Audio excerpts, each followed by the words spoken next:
নমস্তে বাংলা, আশা করি তোমরা সবাই ভালোই আছো। কি এই গরমে ভালো নেই তো? আমারও একই অবস্থা। হয়তো আমার ভিডিওটি এখন যিনি দেখছেন তারও শরীর থেকে ঘাম ঝরছে। এ কথাটা কতটা সত্যি তা না জেনেই বলে ফেললাম। ছাড়ুন এইসব কথা, চলুন এবার। এই যে পৃথিবীতে এত তাপ বাড়ছে, এর পিছনে কারা দায়ী? এই পশু, না এই পাখি, না এই গাছ? আরে না, গাছ তো আমাদের প্রাণ বাঁচায়। এর পিছনে কে দায়ী আশা করি আপনারা জানেন।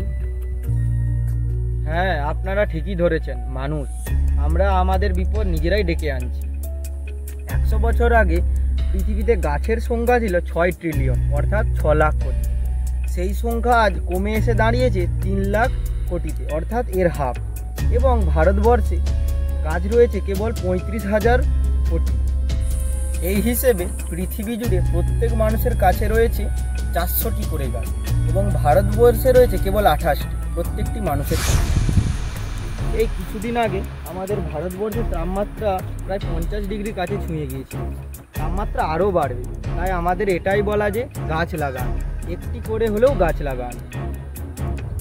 যদি আপনি ওটাও না পারেন তাহলে আমাদের চ্যানেলটিকে সাবস্ক্রাইব করুন। আমরা 100টা সাবস্ক্রাইবার কমপ্লিট হলে আমরা 10টি করে গাছ লাগাই।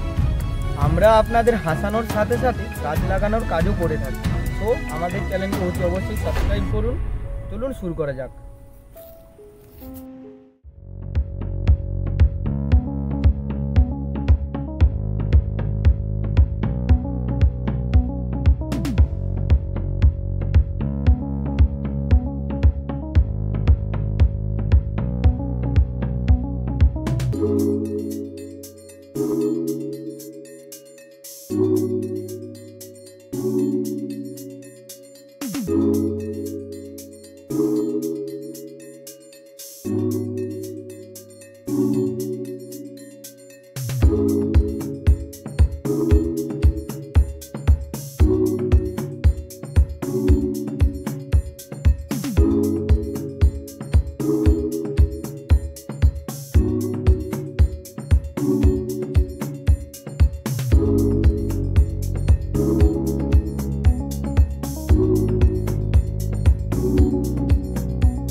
হ্যালো গাইস, আপনারা ভিডিও শেষ অবধি চলে এসেছেন। আশা করছি আপনাদের ভিডিওটি ভালো লেগেছে। আপনারা তো দেখেছেন আমরা গাছ লাগাচ্ছি। গাছ লাগান, প্রাণ বাঁচান। একটি গাছ মানে আপনারা জানেন একটি প্রাণ।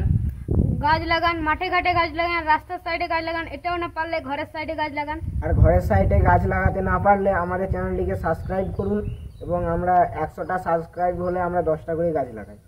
ভিডিওটি ভালো লাগলে একটি লাইক করবেন, কমেন্ট করবেন এবং শেয়ার করবেন। এটি অতি অবশ্যই আপনারা চ্যানেলটিকে সাবস্ক্রাইব করবেন। আর আপনাদের একটি সাবস্ক্রাইব আমরা অনেক অনুপ্রাণিত হই। নমস্কার।